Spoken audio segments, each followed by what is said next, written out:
Music is one of the most important parts of my life. I grew up playing drums and piano, taking part in many bands, symphonies, and orchestras over the years. I've listened and enjoyed everything from rock to rap, chill step, and even my favorite anime openings. But most importantly, my love for video games wouldn't be as dominant if it weren't for the revitalizing and enveloping video game soundtracks of my childhood. In some ways, I owe a great deal to games like Mega Man and Super Mario RPG for curating my love for music. The limitations of older consoles only strengthened the love I had for the old tracks.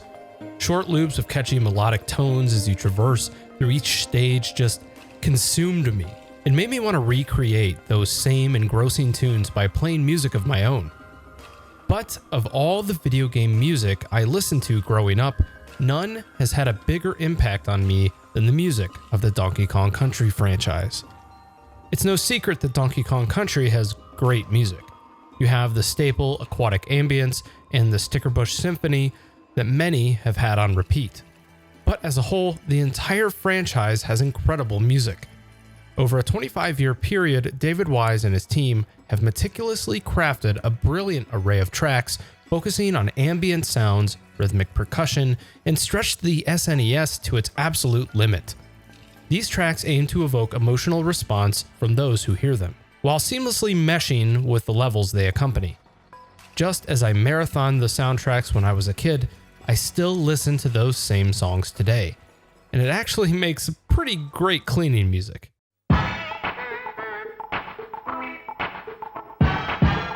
All joking aside, I adore the heck out of this series and the memorable music it has created, and I'm certainly not the only one.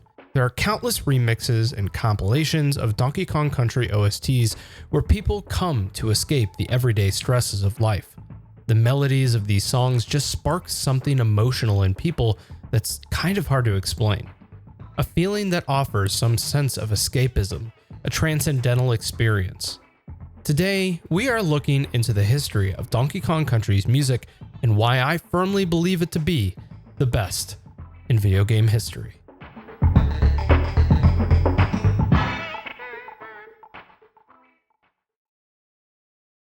At the center of all great video game music comes a composer that defies the limitations of console compression to create a timeless masterpiece.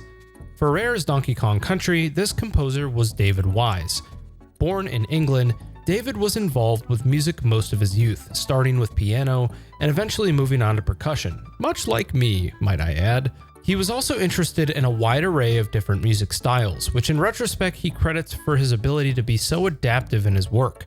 Ironically, Dave was initially uninvolved with video games and was actually working in a music shop when Rare founders Tim and Chris Stamper first met him. Working at a music shop in the Midlands in Leicester, and two gentlemen came in, Tim and Chris Stamper, who happened to own the shop. I didn't know who they were at that point. I was demonstrating some keyboards and I'd run out of material.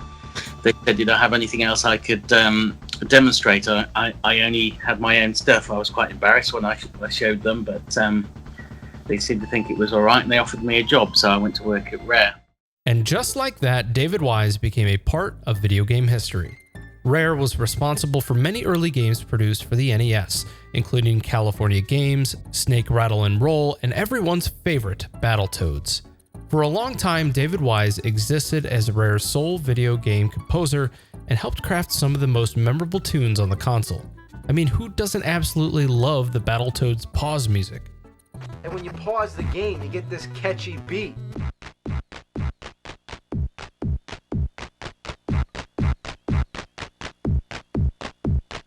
The sheer volume of games he pumped out was nothing to cast aside. Just looking through Rare's library of games for the NES, you can see that the volume is absolutely massive. Some of the tracks that Wise created took weeks to finish with this strategy, but it helped separate him as one of the industry's best composers. David Wise was certainly a premier video game composer for the NES, but his greatest achievement was yet to come. In the early 90s, Rare was tasked with rebirthing one of Nintendo's most iconic characters, Donkey Kong, in an all-new platforming adventure that was to be titled Donkey Kong Country. To accompany the game's dive into graphical prowess, David Wise was asked to write a few songs to match the first level. To do this, he was able to play the stage in an effort to help match the graphics with his musical style. David composed 3 separate jungle themes that ended up being spliced together to create the game's first track, DK Island Swing. As one of Donkey Kong Country's most memorable tracks, DK Island Swing starts with a slow crescendo of rhythmic drums against the backdrop of birds chirping. The addition of more percussion sets in and the melody forms, setting the pace for the first stage of the game. The next part of the track is more mysterious and ambient, instilling that sense of caution for what might be lurking beyond the screen the player can see. Low marimba tones echo, and the tune fades out into just percussion, and the song loops over again. The tone for the game had been set, and it gets the player unassumingly hyped for what is to come next. Of course, for as humble as he is, Wise assumed that legendary Nintendo composer Koji Kondo would actually end up assuming the orchestral duties somewhere along the line in Donkey Kong Country's development. Much to his surprise though, Nintendo greenlighted his 3-track demo and he was off to create one of the most memorable video game soundtracks of all time. Donkey Kong Country has a soundtrack mixed with undeniable music achievement. There are a plethora of unique tracks that help the game stand out amongst others of similar capability. Rare and Nintendo got David Wise some help with the project, Eveline Fisher and Robert Beanland, who went on to produce much of the music for another Rare project, Killer Instinct. Perhaps the most difficult aspect of Donkey Kong Country's soundtrack was that David and the team were only given 32 kilobits to work with. To put this into perspective, this is thousands of times less than can be allotted in today's standards. Initially, David wanted to make the game's soundtrack mimic the sound of a Korg wave station synthesizer, utilizing tons of samples to craft a wild and immersive experience for the players of the game. But because of the limitations on only having 8 audio tracks, despite his best efforts to make this happen, the restrictive data size and other things, it just made his aspirations impossible. Seeing a figurative brick wall ahead of him, Wise separated himself from the rest of the musical team and worked out of an old chicken shed, where Tim Stamper would occasionally visit and get progress updates. It was a labor of love. Looking back, the constant work he put in became a bit depriving for his life. However, determined to produce the sounds that he wanted, David Wise started messing around with the wave station again, and much to his surprise, was able to produce something magical.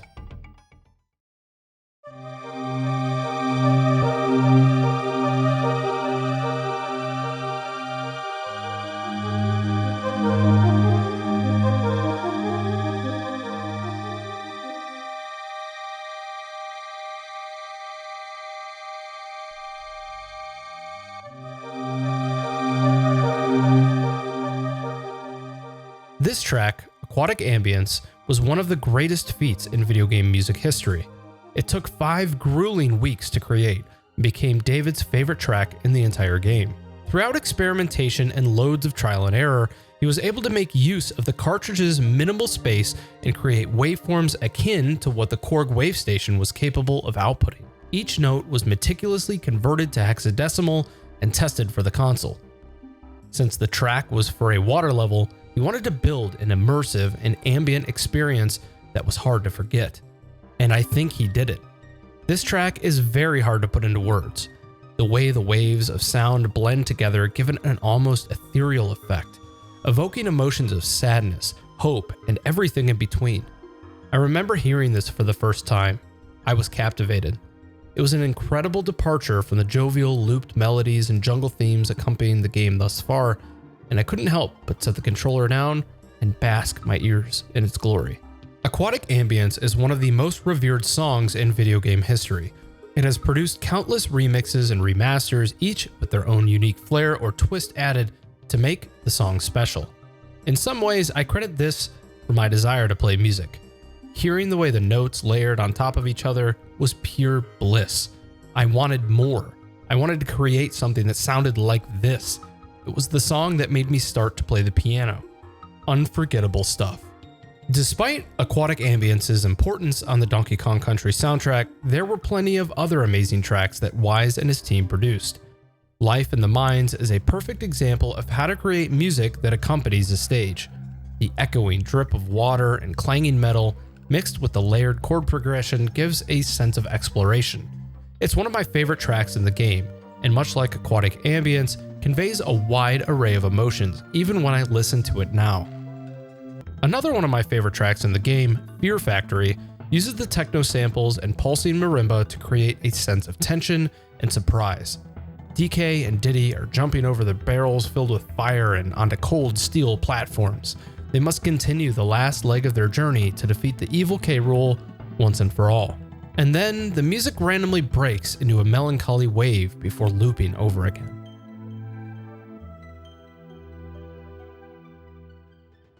And let us not forget the magical ending that is Gangplank Galleon. It opens with a goofy, almost fanfare-ish tune and evolves into a rockin' suspenseful final boss fight for the ages. David Wise had a blast helping create this song, citing Iron Maiden for inspiration of the guitar riffs and banging drums during the song's climax. He said it was one of the most fun tracks to make in the entire game. Donkey Kong Country also contains plenty of atmospheric tunes, including Misty Menace and Cave Dweller Concert.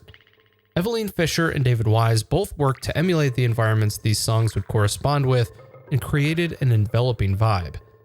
Though these songs won't find themselves on the top of greatest video game OSTs of all time, the way they break up the other tracks makes them equally as important.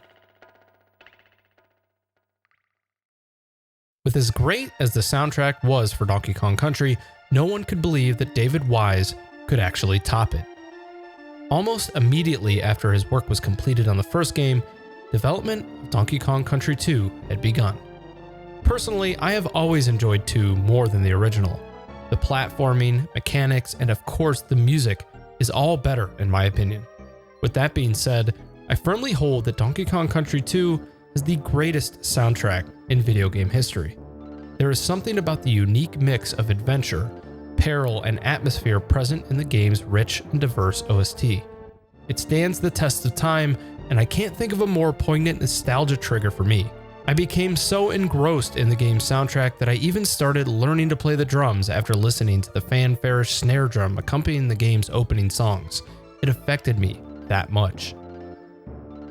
The development of DKC 2's soundtrack was a bit different than the first game, because this time around, Wise didn't have any help. In fact, this made things a bit easier according to him because it meant he had full creative freedom for the game, plus a year to work on it. Adding to this was the experience he gained from working on the first project and all the things he wanted to do, but he just didn't have the time or room to add them in. Even more interesting with the soundtrack of Donkey Kong Country 2 was that, according to Wise, the producers at Rare liked the soundtrack less than the original game the first time they heard it. This is surprising considering the time and freedom he had with it, but I would say that 25 years later, this one actually ends up reigning supreme.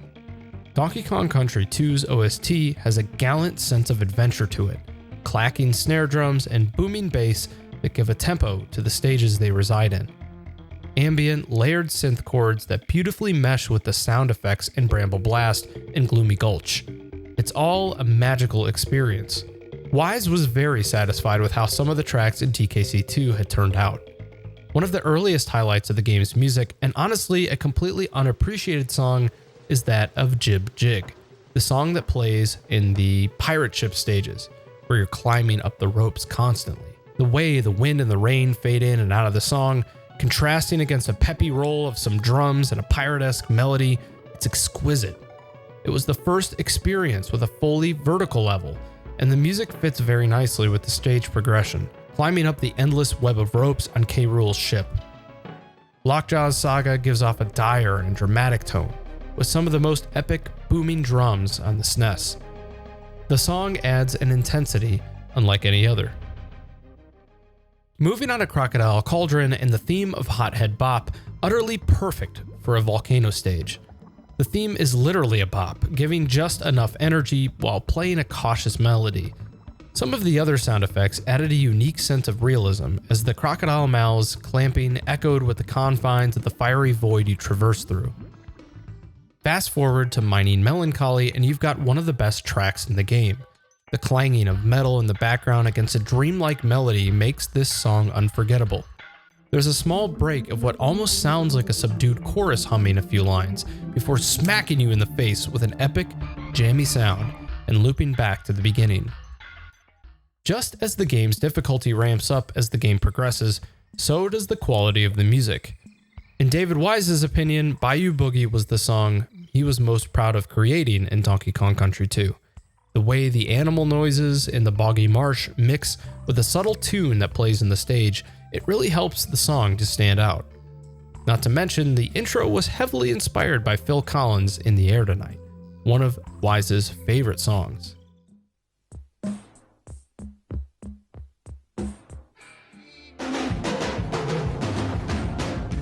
Snakey Chanty gives a fun take on the game's main theme as you jump through countless obstacles as Radley. The song has a great beat and flows so incredibly well with the stage. In a Snowbound land, a song that almost didn't even make it into the game is the quintessential snow level song. Its melody echoes, making you think you're really in the cave you're traversing through. Wise said that the team at Rare needed a track relatively last minute, and this specific one he had laying and waiting. It wasn't even originally intended to be for a snow stage, but he was able to tweak a few things and make it work. Then there's the Disco Train, Flight of the Zinger, and many more that help transcend video game music.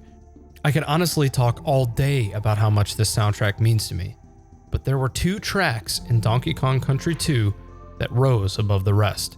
Two tracks that made me fall in love with video game music. Two tracks that literally changed my life.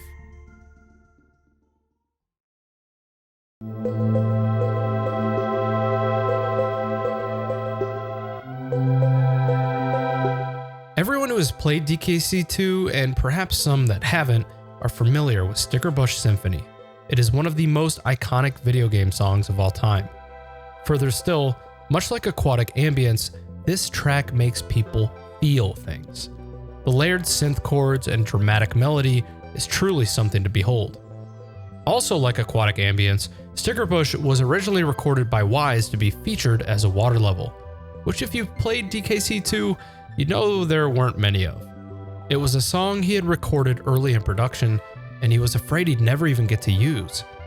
It wasn't until the producers at Rare called upon the need for a song to accompany the later Bramble stages that Sticker Bush Symphony got its time to shine. But, in my opinion, this was so much more fitting for these stages than in a water theme. The way this song flows is fitting with the airy backdrop of the sky. The constant barrel sound effects offer a distinct contrast to the music, and no matter what happens in these stages, the music makes it worth it to come back to, each and every time. It's even featured in the most difficult stage in the entire game, Animal Antics. And you know, for as much as I hated that stage, the music made it worth it. Sticker Bush Symphony evokes emotions that I can't explain, and is one of the greatest tracks in video game history. But even with how many people love Sticker Bush Symphony, it isn't my favorite track in the game. That crown goes to none other than Forest Interlude. David Wise calls this the pinnacle of achievement for the SNES sound chip. The way he was able to layer the 8 audio channels with ambient nature sounds, drums, synth chords, and a striking melody was nothing short of brilliant. The amount of spine-tingling reverb on those initial warm chords are enough to give me goosebumps. Its culmination of sounds is entirely ethereal in my opinion.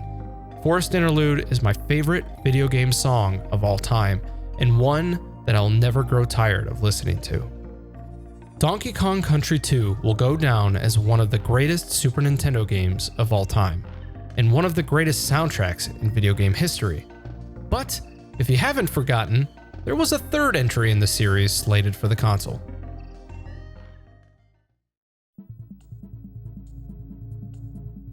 The first thing you probably hear about DKC3 is that it wasn't as good as the predecessors. Okay, while this may be true to some people, it doesn't mean that it was a bad game. Maybe it was the baby Kong, maybe it was the less polished platforming, maybe it was the music. In fact, David Wise mostly took a back seat during musical development for the game, allowing Evelyn Fisher to take the reins. Eveline had worked with Wise on the Donkey Kong Country 1 soundtrack, learning how to convert songs to and from hexadecimal from him, and composed a few great tracks. However, I just don't get the same sense of life from Donkey Kong Country 3's soundtrack that the first two games had. In fact, many of the music tracks could be swapped out and I wouldn't even notice. In addition, I felt that the soundtrack had a consistent, low and bassy tone to it that felt a bit stale. Despite the few memorable tracks the game has, there are still a few great ones. Rockface Rumble instantly jumps to mind with the booming percussion, offset nicely by the face-melting guitar riffs. It has a nice flair to a pretty difficult set of stages that were some of my favorites in the entire game.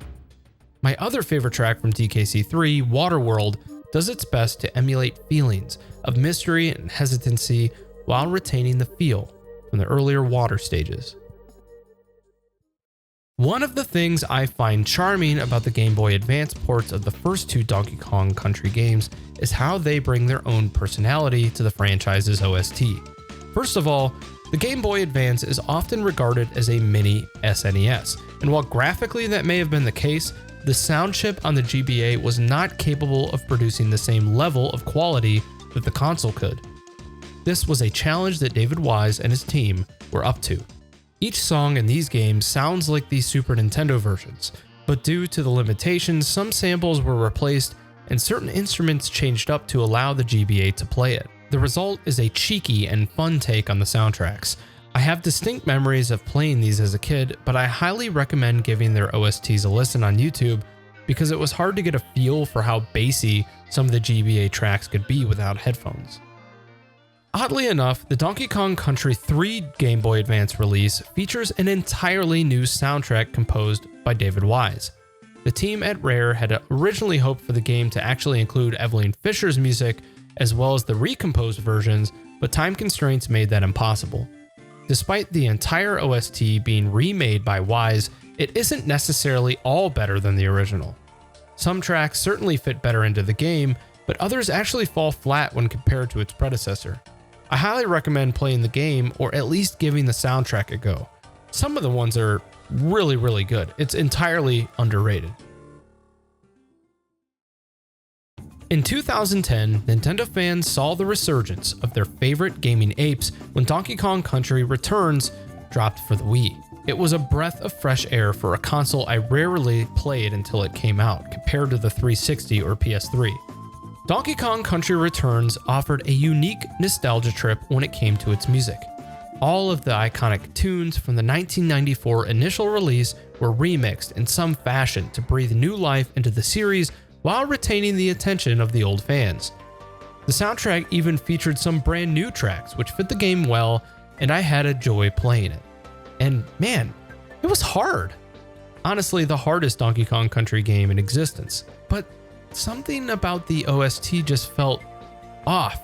And that's when I learned Nintendo completely left out the one constant the Donkey Kong Country franchise had always had: David Wise. Kenji Yamamoto and his team took the reins for the franchise, and it just wasn't the same. I am in no way saying the music is bad, because it certainly isn't. It's just that something was lacking that I can't explain. Even when I came to record footage for this game in my video, playing these tracks today, I can appreciate the dedication they had with repurposing the old songs, but in a way, I almost felt cheated. I almost wish they would have just left it alone and gone with new songs. Some of the tracks were remixed too many times to count, and some sound so close to the originals that they're hard to separate. Honestly, I thought Donkey Kong Country Returns would be a one and done when it was released. Much to my surprise, a second new game, Tropical Freeze, was released for the Wii U in 2014. And guess what? David Wise, the man himself, was back. And boy, was he back. Laced with nostalgia, Wise and the team created another musical masterpiece. Plenty of old DKC tunes like Aquatic Ambience, Simian Segue, and even his Game Boy Advance version of Jungle Jitter make an appearance. Even though the familiar sounding tracks in Tropical Freeze will catch the ear of the older gamers, this game is flooded with some of Wise's best original tracks as well. Scorch and Torch delivers a desperate but epic melody as you traverse through the fiery landscape around you. It's a memorable track as well as a stage.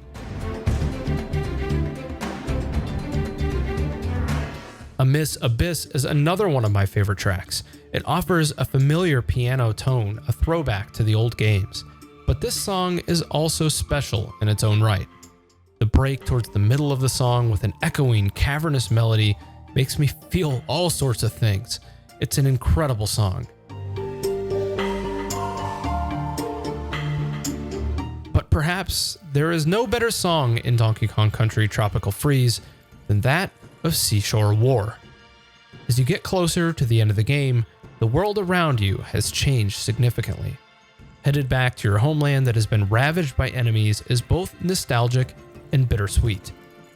A light guitar plucks in the background and a delicate chorus hums, all while mild percussion helps to keep the beat of the stage.